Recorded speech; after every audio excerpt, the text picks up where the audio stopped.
Halo, salam sejahtera, selamat datang di Devilcast. Kali ini bareng gue Bowo yang akan menjadi host di episode kali ini. Bareng gue sekarang ini sudah ada tamu gue yang bisa dibilang gimana ya? Kalau ada orang yang paling veteran, berpengalaman menghadapi work from home, inilah dia orangnya. Welcome Roni to Devilcast. Ini temen gue WhatsApp. sejak dari SD. Thank you waktunya Kelamaan kita sudah ya. nyempetin. Udah kelamaan kita bareng, udah kenal lama dari SD, cuman Wah, kita dari terpisah SD. cukup lama nih akhirnya ya. Iya, men. Karena lu selama ini tinggal di luar negeri kan, di Malaysia kan. Iya, kayaknya sepertiga hidup gue tinggalnya di Malaysia deh. Jadi ya inilah 22 tahun di Malaysia. Jadi lama juga lah. So actually lu sebenarnya jauh lebih sebentar di Indonesia ya kan? Baru berapa tahun lu di sini? Kalau di total sih di Indonesia gue tuh baru 5-6 tahunan lah. Baru 5-6 tahunan. Di 5 tahunan. di luar Itu negeri di sana? di- iya, soalnya kan bokap kita kan sama-sama di Deplu kan, bro. Jadi ya biasalah kita pindah-pindah terus gitu. Terakhir ditinggalnya di Malaysia. Ya udah, dan akhirnya gue kelanjutan di sana terus berlanjut terus gitu sampai kuliah kerja segala macam dari situ. Hmm. Bro, tapi gue mau nanya ya, lu kan Ah, sebenarnya seperti yang gue bilang tadi, lu kan sebenarnya udah work from home ini udah berapa lama sih? 3 tahun ini wah, ya? iya 3 tahun, udah 3 tahun benar-benar tiga nih. tahun gue. Nah, 3 tahun, men. sedangkan mungkin buat gue dan banyak orang sekarang-sekarang ini kan yang terpaksa work from home-nya karena pandemi nih kan. Dan jujur nih ya, ini gue sendiri mulai agak stres gitu. Mungkin sebulan 2 bulan oke lah ya gitu. Iya, Cuman gue rasa pasti banyak yang kayak gitu juga sih gitu. Ini kita baru 2 bulan atau 3 bulan nggak tahu, gue juga udah lupa. iya. Tapi basically I'm not coping very well. how Ya how emang how do emang you berat. do it gitu? How do Wah, you do it for 3 years gitu? terus terang sih, gue waktu pertama kali mulai work from home sih emang berat sih. Karena gue kan gue tuh emang orang kantoran ya. Dan gue tuh selama di Kuala Lumpur gue kerja tuh sekitar 13 tahun. Gue tuh di kantor tiap pagi tuh gue pasti berangkat ke kantor gitu. Terus habis itu 9 to 5 dan gue interaksi sama colleagues, dan basically ada teh tarik session dan lain sebagainya. Pokoknya itu inilah gitu, dan gue orangnya extrovert juga kan. Hmm. Jadi pada saat gue harus pulang ke Indonesia dan kerja dari rumah, benar-benar ini banget sih, merubah perspektif, benar-benar berubah sih. So you Yang never tadi worked in Indonesia kan? Lo nggak pernah kerja di Jakarta nggak gitu pernah di Indonesia. ngantor di Jakarta, nggak pernah, bro. Well, technically Bener-bener walaupun lo nggak pernah. sekarang di Jakarta juga kan kerja lo Hmm, remote, technically kan lo masih kerja di luar gitu ya, karena hmm, employer lo kan masih masih di sana kan. hmm. Gimana sih ceritanya? Kok lo bisa bisa dapat kerja remote gitu? Kayaknya at that time pertama kali gue denger it seems like oh my god itu dream work banget ya lo sebagai seorang profesional gitu kan. Kerja di rumah gitu, bukan freelancer yang work from home-nya karena dia bisa terus, tapi kan freelancer pun keluar pergi segala macam gitu. Ya, Anyway, ya, ngerti. gimana sih ceritanya kalau lu bisa sebagai profesional bisa kerja di Oh, negara lu sendiri tapi employer lu di luar gitu. iya, jadi itu ada luck juga sih. Luck played a big role in it sih. Jadi gue tuh udah kerja di perusahaan gue ini udah 13 tahun, bro. Hmm. Dari 2006 lah gue mulai kerja. Terus habis itu gue sama bos gue ini udah lama banget lah. Jadi gue tuh tergolong perintis lah, yang tadi kita cuma ada 6 orang pertama kali start perusahaan ini. Lama-lama sekarang kita ada sekitar 300-an lah gitu. Wow. Um, 300 staff lah gitu untuk di Asia Pasifik ya, untuk Hmm. yang kerja di perusahaan yang sama. Base-nya untuk di Asia Pasifik itu di Malaysia, perusahaan gue ini. Nah, Hmm. gimana kenapa bisa beruntung tuh gue, gimana, jadi gue tuh kebetulan emang gue kerja di sana, sebenarnya nggak ada masalah apa-apa sih gue, cuman sama kantornya itu nggak ada masalah apa-apa, cuman gue tuh ada tiba-tiba, gue tuh mikir gue kayak harus balik ke Jakarta karena orang tua gue dua-duanya sakit waktu itu. Terus habis itu nggak ada yang apa namanya, nggak ada yang jagain, jadi nggak ada yang ngurus gitu. Jadi gue kayaknya terus habis itu yang bantu juga pulang pergi dan lain sebagainya. Jadi gue mikir, waduh kok agak kocar-kacir nih dan benar-benar perlu dibantu. Jadi akhirnya udah gue bilang sama bos gue, bos, gue mau minta izin balik nih ke Jakarta gitu. Tapi kalau memang misalnya apa namanya, gue mungkin harus cari kerja di sana gitu. Jadi gue mungkin harus quit. Nah pas gue bilang awalnya begitu, lo resign niatnya ya? niatnya resign gitu. Tapi gue ini dulu kan, karena gue udah lama banget relationship gue sama dia udah klop banget. Jadi gue benar-benar apa ya, gue respect dia lah. Jadi gue minta, gue cerita dulu gitu ya kan sebelum gue resign gitu. Sebelum benar-benar ngasih resignation letter gitu. Terus habis itu dia bilang, hah, nggak usah inilah, lo nggak usah mikirin itulah. Pokoknya lo plan pulang ke Jakarta ngurusin bokap nyokap lo lah. Lo tetap harus kerja sama kita.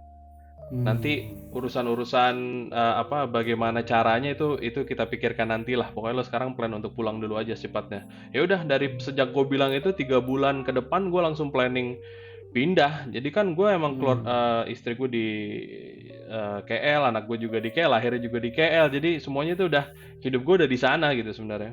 Jadi udah gue planning untuk inilah 3 bulan ke depan itu gue planning untuk pindah dan lain sebagainya while still employed with the current company gitu. Ya udah, pas sudah selesai 3 bulan ini, terus habis itu baru pindah. Wah, gue benar-benar masih nggak tahu harus ngapain gitu setup. Jadi kan ada istilahnya home office setup yang harus kita kerjakan gitu. Nah itu detailsnya benar-benar it came later gitu. Tapi as soon as I reach Jakarta, gue langsung ada ide what needs to be done gitu untuk setup home office itu. So lo kan di industri IT lah ya, bisa dibilang ya. IT. Is it? Can you explain what is it that you do basically gitu? Okay, so basically, so gue sekarang service manager untuk sebuah account. Jadi account yang gue service ini adalah perusahaan ban. I think yang udah cukup brandnya cukup inilah mendunia lah gitu. Nah, what I do for them is basically kita provide beberapa IT services untuk mereka. Misalnya kita setup service desk untuk mereka. What we do is basically we prepare people to sit in our office in KL.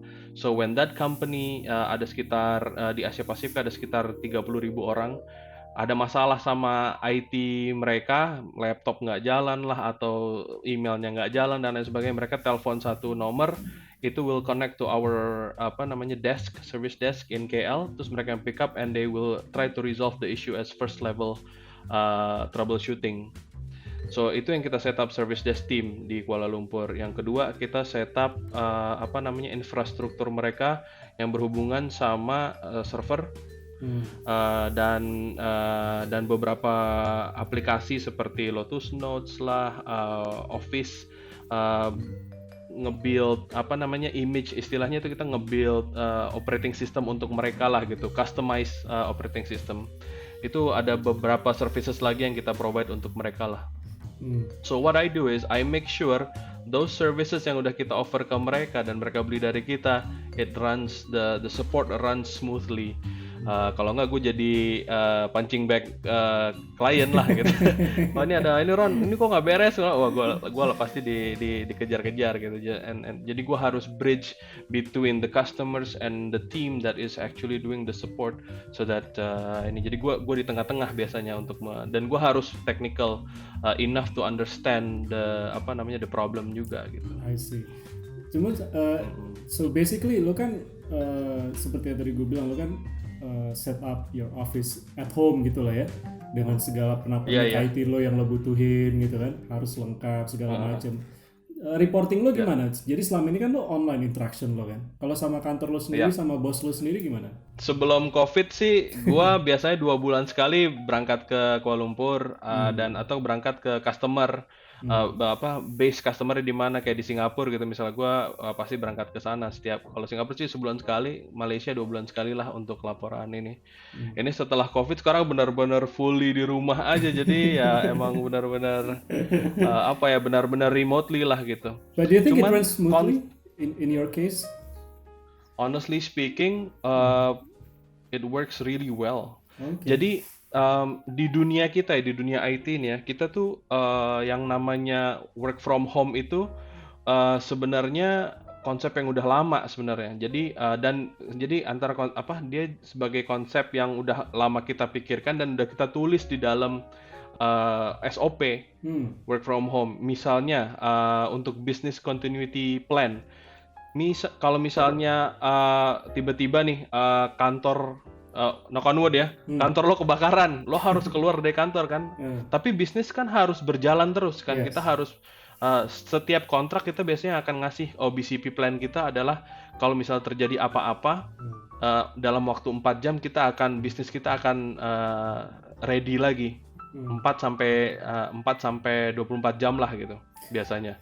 Nah, work from home itu memang udah sebagai salah satu opsi untuk menyediakan service itu gitu. Maksudnya no worries whatever happens. Nah seperti pandemi ini terjadi, ini memang udah kita tulis sebelumnya. Gitu. Kita udah nulis ini lama gitu ya. Ini adalah part of ISO juga gitu. Jadi kita udah nulis ini lama. Kalau terjadi pandemi, kita akan ready untuk work from home semuanya dan services akan terus berjalan. So that's what's happening right now. Wow, ini menarik banget bro ya. Maksudnya di saat semua company di berita-berita yang gue baca, yang gue dengar, yang gue nonton gitu lagi persiapan untuk menghadapi, kalau di sini kan disebutnya new normal lah ya gitu. Apparently company lu yang di Malaysia ini justru sudah mempersiapkan itu sebelum terjadi. Gitu. Iya. But anyway, yang mau gue tanyain sebenarnya mungkin yang agak personal nih gitu. Lu kan udah kerja lama di luar negeri gitu ya.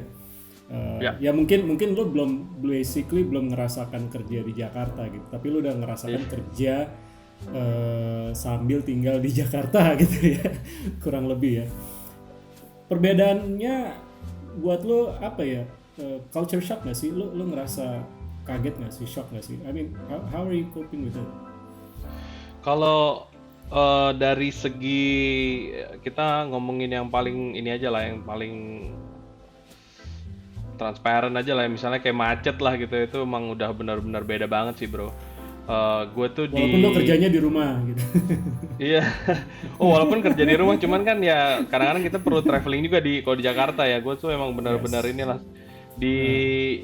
kalau di KL tuh gue tuh pulang, gue berangkat ke kantor tuh 20 menit bro. Itu jaraknya 24 km bro, kantor gua sama rumah gua. Buset, 24 km 20 menit. Gua kayaknya 15 km sejam setengah nih. Exactly. Itu udah bisa kita bikin perbandingan lah gitu. Terus habis itu gua tuh pulang ya sekitar 25 menitan, terus gua masih bisa ngajak keluarga gua ke dinner gitu. Yuk, dinner ya gitu, ke mall dan lain sebagainya. Itu dari situ aja udah ini banget lah ya, udah beda itu banget kayak gitu. berharga Jadi banget ya, susah banget gitu. Udah beda banget. Dan yang kedua sih kalau gue karena gue udah ya bisa dibilang 22 tahun di KL, jadi bisa dibilang kehidupan gue di sana gitu. Jadi gue lebih biasa manuver hidup sama manuver nyari barang keperluan dan lain sebagainya itu lebih biasa di sana gitu dibandingin di sini. So that would be the most transparent perbandingan sih. Tapi dari segi keluarga lu gimana? I mean, I know lu udah basically lu berkeluarga di sana kan. Lu married di sana, lu punya anak di sana, tinggal di sana, anak lu udah ngerasain sekolah di sana. Begitu lu harus balik. I mean, I understand it's a noble thing that you have to take care of your parents, lu pulang. Dan in your words, you're lucky, maybe buat gue sih ya, it's just basically good karma aja kali ya. Kalau buat gue, akhirnya lo dikasih bisa tetap kerja di sini gitu. Cuman, gimana keluarga lo sendiri kaget nggak gitu kan? Tiba-tiba balik ke Jakarta, tiba-tiba sekolah di Jakarta dan segala surrounding yang berbeda gitu. Iya, ya semuanya coping sih. Jadi tahun pertama, tahun kedua tuh kita benar-benar the first year lah especially itu benar-benar we were trying to find our groove gitu ya kan. Karena kan pas pulang juga kita di rumah nyokap dulu gitu ya kan, terus habis itu dan kita biasanya kan udah sendiri lama gitu kan, waktu ini kan gue berapa tahun tuh sama keluarga gue di sana udah biasa sendiri, semuanya sendiri, bikin keputusan sendiri dan ini kita numpang, jadi benar-benar ada sedikit oddness lah gitu, antara awkwardness bukan Kayaknya lo oddness, awkwardness. berusaha menghaluskan yang sebenarnya lo pengen negatif gitu ya. Iya, ya tapi ini itu biasalah dalam hubungan kan pasti begitulah gitu ya kan. Nah, Tapi namanya hidup lah ya, harus adaptasi lah ya. Exactly. Iya, Adaptasi bro. Jadi 1 tahun itu kita benar-benar belajar untuk adaptasi. It was really hard, tapi we pull through sih, alhamdulillah. Terus habis itu apa ya yang bikin 1 tahun itu berat juga adalah how things are being done. Jadi kan pas gue datang nih ya ke Jakarta, gue tuh harus ngurus SIM, harus ngurus KTP, harus Kaget-kaget ngurus, ya. iya, harus ngurus macam-macam lah yang berhubungan sama instansi-instansi di sini. Dan itu karena di sana gue tuh biasanya kayak ngurus surat itu gue 5-6 menit tuh beres, udah keluar gitu. Dan gue kan semua aplikasinya online kan. Jadi gue di sana cuma perlu nunjukin bukti pembayaran, ngambil the actual document, and you're done. 5-6 minutes, that's it gitu. Paspor di sana datang 2 menit, foto, lo tunggu, sore udah bisa diambil gitu. It's like that gitu di sana. Sedangkan gue di sini beda bro. Nah itu yang gue harus membiasakan diri juga di Indonesia gitu. But things are different on how you handle things, especially with Things are government longer. instances gitu ya kan. Itulah salah satu ini. Tapi gue sekarang udah biasa lah gitu dengan itu gitu. Dan ngerti lah gue sekarang bagaimana cara manuvernya gitu kan. Dan gue beruntung lah ada teman seperti lo, teman-teman kita semua ngasih tahu, oh lo harus begini, lo harus begitu. So I had a lot of help and guidance lah untungnya. Dan tiap kali lu dengernya kaget-kaget terus ya gitu. Ini nggak bisa dipotong apa SOP-nya? Iya makanya gue nggak terima nih, kok kayak gini sih? Nah emang udah begini bro. Nah gue tuh sering banget dengar kayak gitu. Ini nggak bisa, lo nggak bisa begitu. Ini emang caranya begini. Nah kita harus, if you can't beat them, you join them. Tapi ada caranya. Dan itu gue benar-benar tips and tricksnya gue benar-benar Kayaknya harus. emang tapi mungkin ya, I don't know, ini ngobrol-ngobrol ini aja ya, mimpi-mimpi aja ya. Maybe this pandemic thing bisa nggak sih, it's a start untuk menuju ke sana kan gitu. Yang selama ini beribet apa segala macam, pengalaman lo kan dulu juga pernah cerita sama gue, ini semua kan seharusnya nggak harus ribet kayak gitu kan, bisa lewat online yang tadi lo bilang gitu kan, datang tinggal ngambil apa segala macam gitu. Apalagi kayak kemarin-kemarin ini kan ada berita tuh numpuk orang gara-gara COVID ini kan, terus tiba-tiba PSBB ini udah agak sedikit dilonggarkan, persiapan new normal. Ini orang ngantri semua di ngantri bikin SIM sampai bejubel-jubel, which is kalau di berita kan dengernya wah ini bisa jadi klaster baru, whatever baru gitu ya. Tapi kan seharusnya nggak kayak gitu ya bro. Nggak harus. So no, we should move. Kita udah harus shift, paradigm kita udah shift gitu ya kan. Semua orang tuh, there's quite a lot of countries yang bisa kita ikutin gitu. Seperti Malaysia, I think they did really well when handling this the COVID gitu kan. Informasi mereka tetap jalan, terus habis itu admin jalan terus lah ya gitu, ngurusin exactly, how to KTP, deal with things tuh whatever. berubah semuanya. Exactly, jadi paperless dan semuanya tuh harus dipermudah dan dikirim lah dan lain sebagainya. Kita kalau dari segi pengiriman gitu kalau menurut gue udah cukup bagus di sini. Cuman kenapa kita tetap harus hadir di instansinya, itu yang gue masih nggak ngerti. So Kenapa sih gue harus ngeliat muka berkumis lo gitu? Exactly. Kenapa nggak bisa di depan komputer aja gitu kan? Sekarang kan kita benar-benar harus it has to move that way gitu. Harusnya gitu. So harusnya dengan terjadinya COVID ini kita memang harus udah shift, that should be the new normal gitu. So this new normal nih mungkin nggak cuman kita harus toleransi ya kan, kita harus bukan cuman harus toleransi ya, nanti nggak bisa maksimal segala macam gitu, tapi mungkin ini menjadi sebuah kesempatan. Let's do things in a different way, tapi justru ini memaksa kita untuk lebih efisien. Do you agree with that? Yeah, exactly. I agree with that. So when I moved back to Jakarta, gue tuh mikir, waduh, ini gue emang gue kerja emang gak pernah dimonitor sih. Cuman gue ke kantor terus habis itu bos gue ngeliat si Roni ada di kantor, aman lah gitu udah kan. Ini benar-benar nggak ada yang mau monitor gue gitu kan. So I can do whatever I want gitu kan. I can actually watch series dulu baru kerja, bisa bro. Cuman untungnya sih emang kerjaan gue tuh agak ribet ya. Jadi emang gue harus selalu hadir lah gitu ya kan, because anytime telepon bisa datang, chat bisa datang dan lain sebagainya. So it made me gue lebih standby aja gitu. Makanya Ya seperti yang lo lihat di kamar ini lah, mungkin kayak nih gue udah nyiapin apa namanya monitor dan lain sebagainya supaya nyaman dan lain sebagainya. Terus habis itu gue bikin kamarnya juga jadi lebih nyaman. Itu juga salah satu eh, inilah gitu 101 untuk mempersiapkan work from home yang nyaman. Supaya lo bisa lebih fokus dan lain sebagainya gitu. Cuman yang gue mau sampein sih sebenarnya bahwa lu nggak akan dimonitor gitu ya kan, so lu tapi gimana lu caranya lu harus produktif gitu ya kan. Setelah gua jalanin apa namanya kerjaan apa work from home ini, gua kok ngerasanya dan gua benar-benar fokus gitu ya. You know what, yang biasanya gua kerjain butuh 5-6 jam, gua bisa ngerjain dalam 2 jam di rumah, 2 jam. Dan abis itu gua ada waktu untuk bisa main sama anak gua gitu kan, bisa ngobrol dulu sama ngajarin apa gitu, terus habis itu bisa main sepeda dan lain sebagainya. Jadi gua ngerasa kok lebih lebih efektif. Nah, waktu gua kerja di kantor, gua ngerasa ya itu tadi gangguannya banyak. Gua lagi duduk, oke, I wanna do this gitu. Gua udah siap nih mau ngerjain nih. Ada yang Tiba-tiba curhat. Ron, ada yang curhat gitu kan. Lo gimana sih waktu itu ngeberesin ini? Lo waktu itu gimana sih ini gini? Kita teh tarik dulu yuk. Akhirnya gue ke restoran mama dulu di bawah kantor, nongkrong dulu, ngobrol dulu. Balik lagi ke kantor, abis itu udah habis gitu waktunya untuk itu. Jadi berinteraksi itu sebenarnya unnecessary gitu. Tapi gue ngerasa bahwa gue jauh lebih gue jauh lebih produktif sih di working from home gitu. Itu salah satu plusnya lah untuk work from home gitu.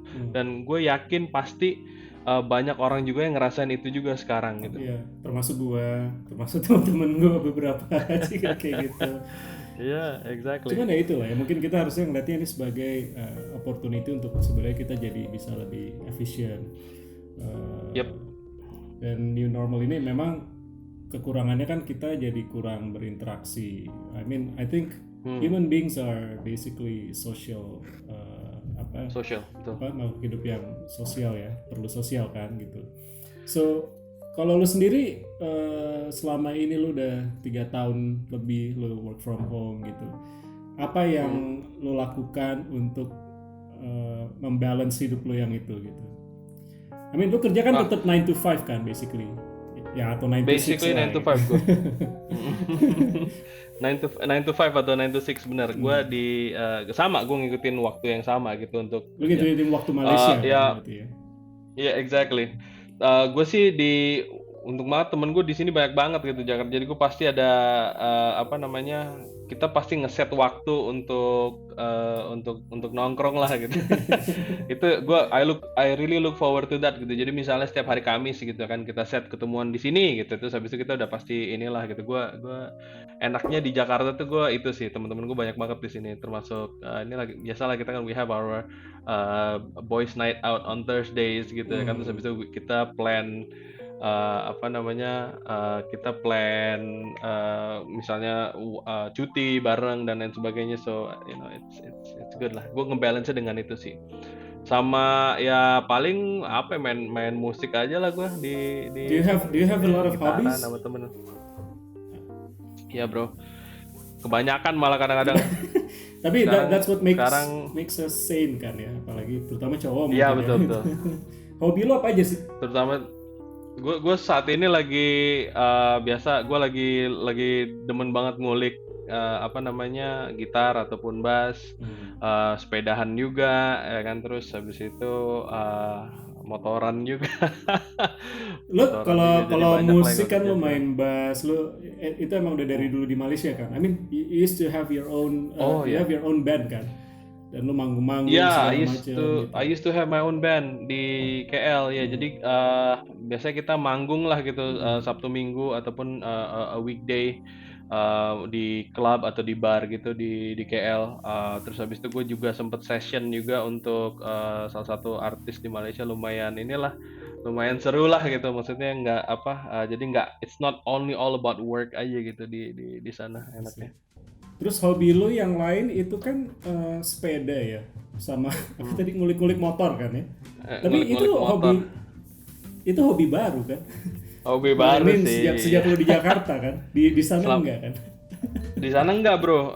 Gue Kalau di Jakarta ya itu tadi mungkin karena gue jadi lebih banyak waktu kan, karena tadi ceritanya udah efektif banget nih di kerjaan gitu ya kan, udah Udah produktif banget. efektif dan efisien ya. Iya makanya, dan efisien, so I was like, kok gue lagi lebih banyak waktu nih gitu ya kan, gue nggak mungkin nongkrong siang juga, teman-teman juga pada ngantor dan pasti ada kerjaan Iya, gitu iya, kan. Ya udah iya. akhirnya nyari hobi baru ya. Main ya, kita waktu itu main golf gitu ya. Main golf lah, terus habis itu kita It was a phase. the face, terus habis itu kita jogging lah tiap malam, ingat nggak, tiap malam Iya, Senin iya, ya, iya, iya. jadi just nyari kegiatan terus aja gitu. Ya, tapi I think that's what keeps us sane kan. Sane ya, exactly. And I think it's even more important kan di saat-saat sekarang ini, pada saat orang udah jenuh, banyak work from home, pandemi gitu kan. Jadi instead of lo sering-sering nggak sabaran pengen balik ke kantor kerja gitu, nih lo makin banyakin aja kali hobi lo gitu. Iya, hobinya dibanyakin. Kalau menurut gue sih, maksudnya kalau nggak dibanyakin, maksudnya difokusin aja gitu ya kan. Kayak But it's gue, not cheap kan bro? Kenapa? gue selama pandemi ini I finished 2 papers bro.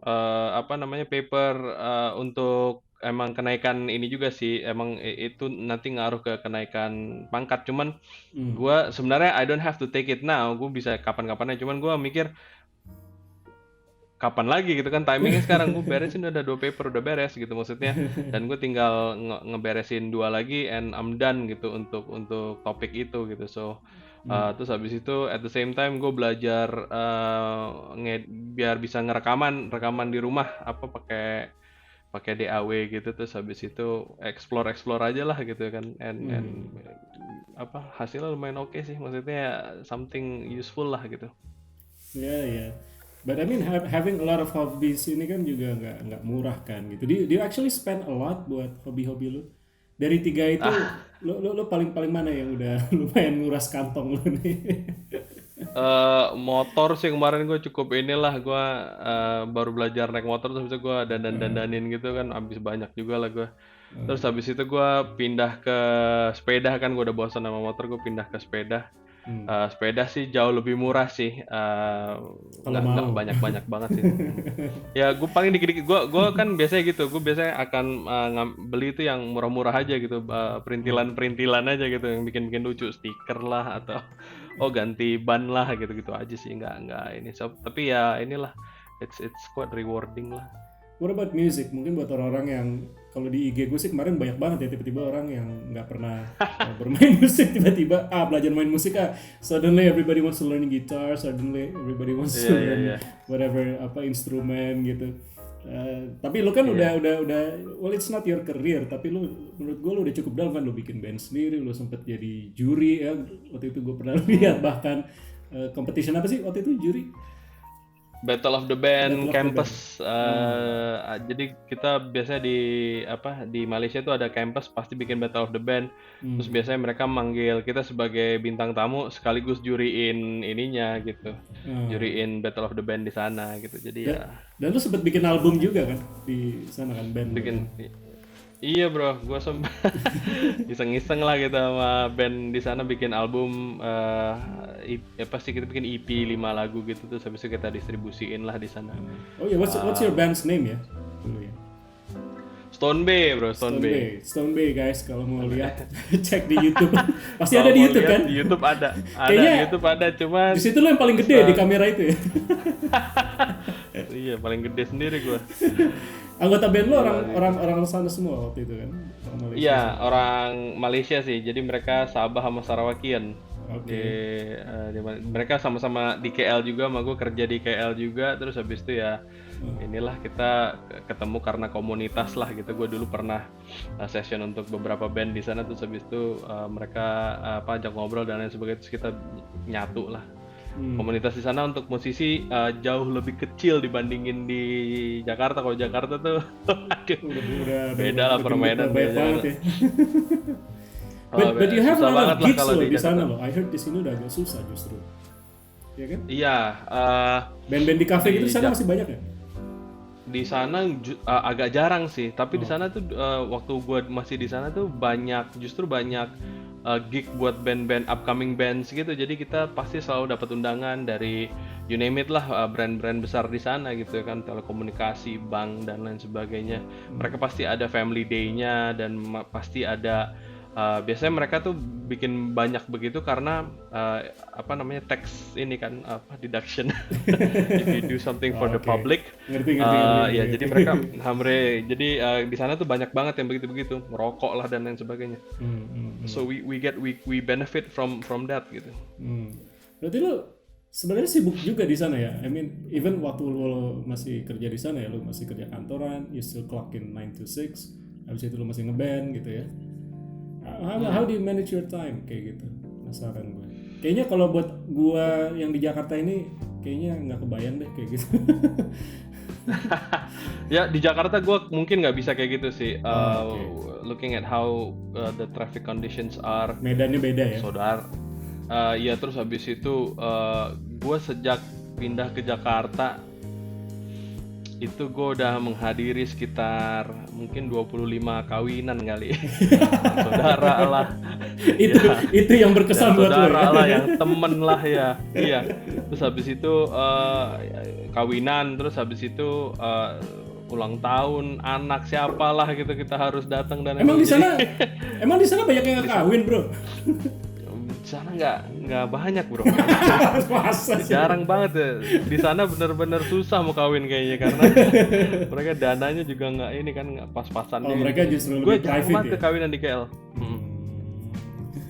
Jadi di Jakarta ini emang banyak banget kegiatan, belum arisan keluarga lagi di Jakarta bisa tiap bulan tuh, terus habis itu macem-macem lah pasti ngumpul itu terlalu banyak gitu menurut gue. Jadi gue ya weekendnya tuh habis untuk itu aja kalau di Jakarta. Tapi kalau di KL sih gue karena sendiri sama keluarga sendiri aja, jadi kita bisa manage our time better di sana untuk melakukan kegiatan-kegiatan lain gitu.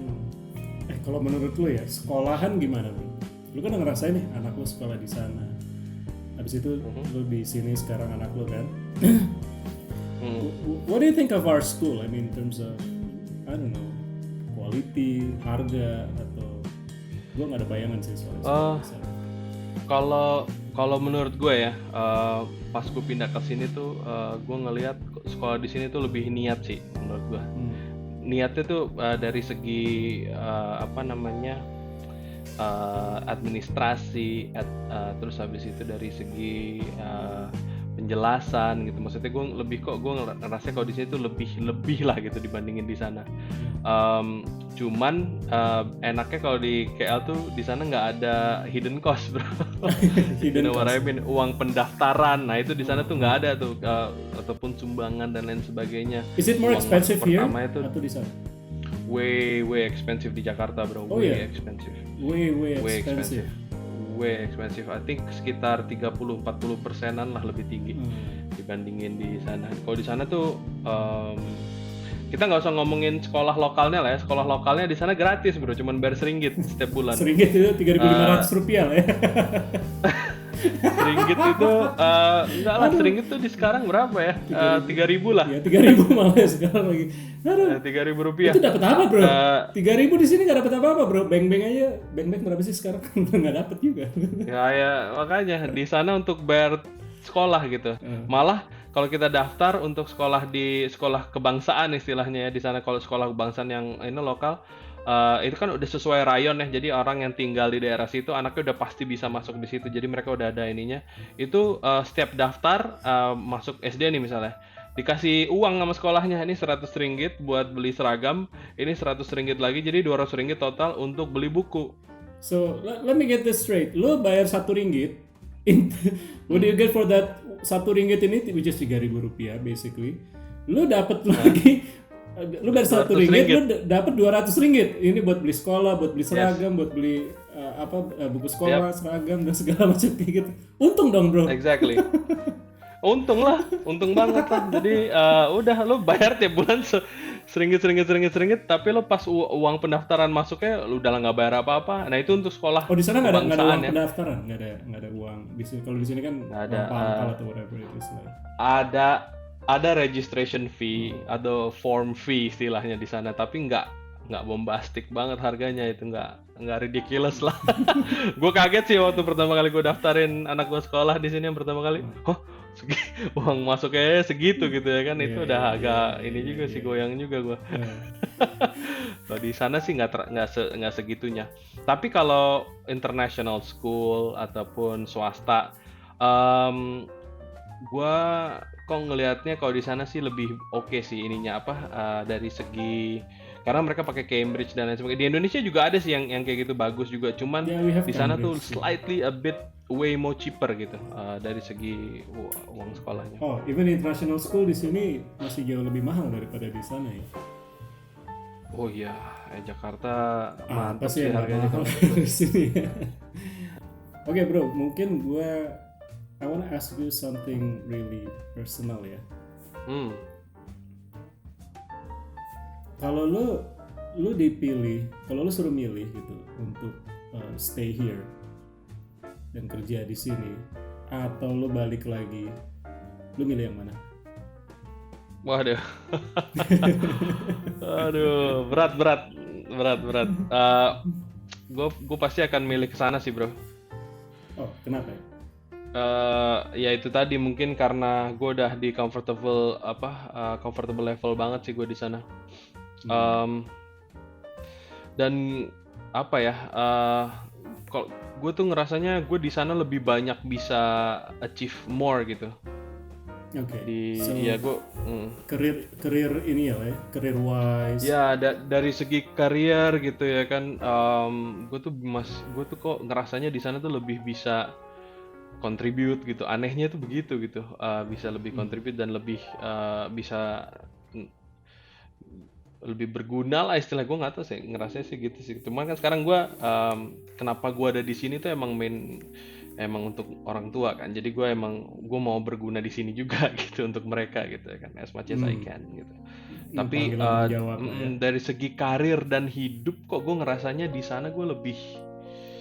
Artinya kan lo emang sebenarnya sampai sekarang even lo udah 3 tahun di sini, lo masih lebih menikmati hidup di luar sana kan? Iya betul, gue ngerasanya sih begitu, ya. So I guess in every situation pasti ada plus minusnya lah bro ya. Gue pasti sedih juga kalau misalnya di Jakarta temen gue banyak, semua sohib-sohib gue di sini gitu kan. Jadi gue malah mikir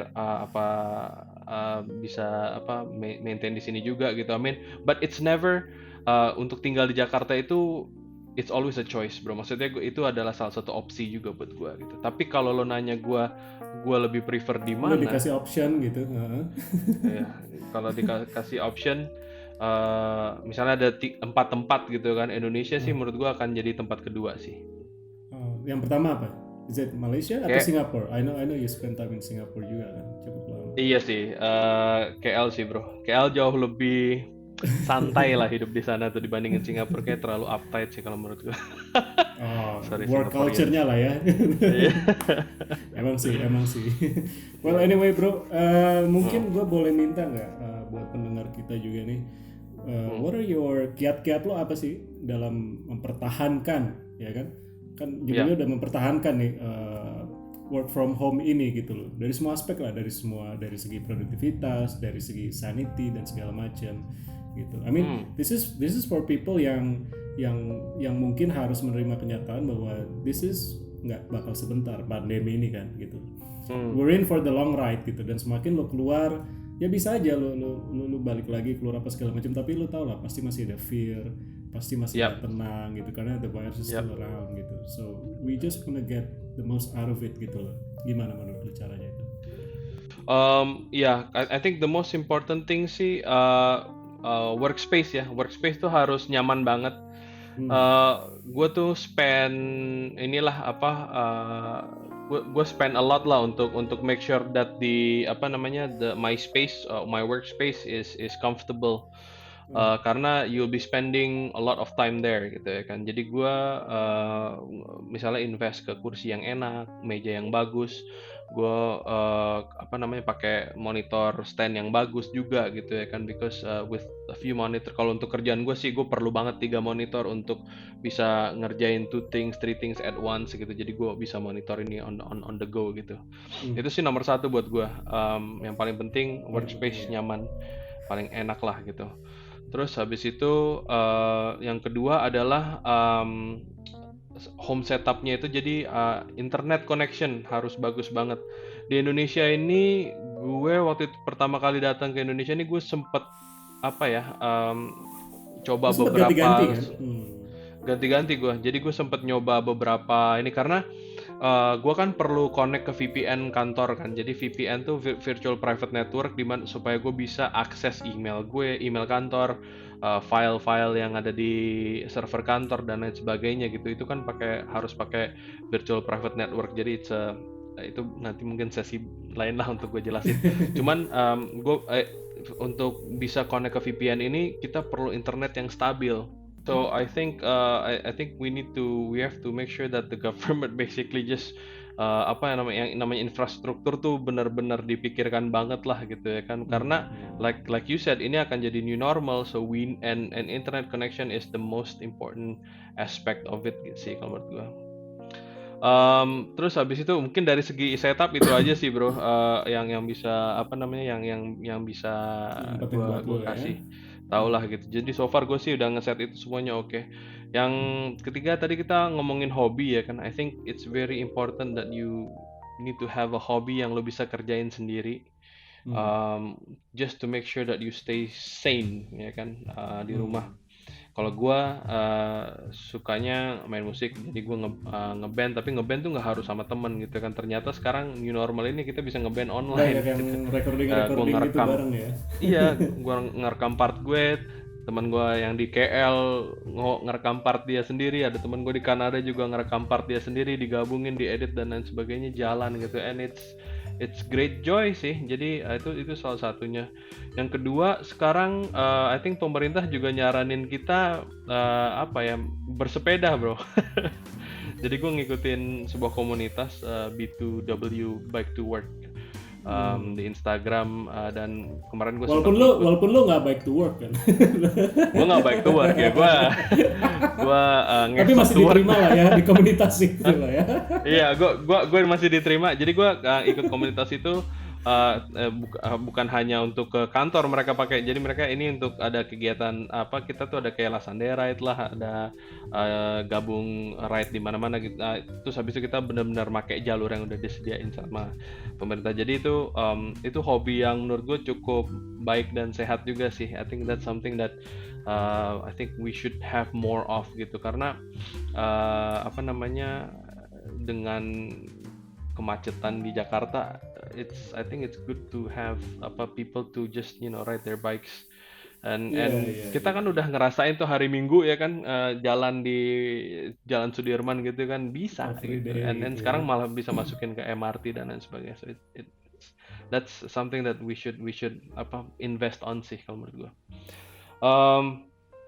Apalagi ya to keep us sane ya di rumah ya.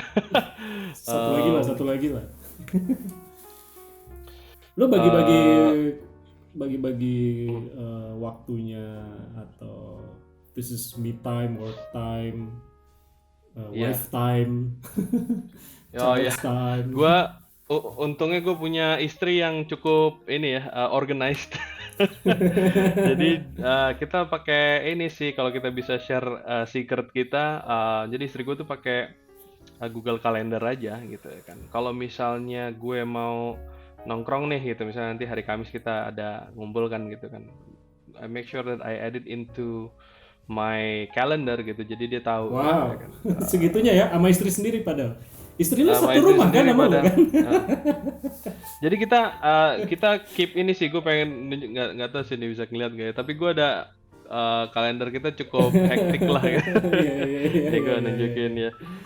Just to jadi gue untungnya dia organize banget, jadi gue bisa kita bisa nyari waktu untuk ini ya nongkrong juga termasuk kegiatan kan, jadi kita harus masukin ke dalam gitu. That's Nanti misalnya interesting. harus cukur dan lain sebagainya. I think that's that's something that we can do. Ini nggak pernah gue denger sih gitu suami istri pakai Google Calendar, but I think in a way this is really interesting gitu kan. Jadi segala sesuatu efisien dan efektif, and I think that's the main theme buat podcast kali ini kan. Apa dalam kita menghadapi pandemi ini, new normal atau whatever you call it gitu. Well bro, thank you for your time. Udah sharing-sharing kita semua tips Thank and you, tricks bro. itu. And guys, thank you for sama-sama. listening. I think we learned a lot from our guest today gitu. And I think the main theme is about being efficient sambil mengejar efektifnya itu ya buat produktif dan kita siap mental menghadapi ini normal ini. So thank you for listening, thank you for watching. Keep up the good vibes and stay inspired. Goodbye.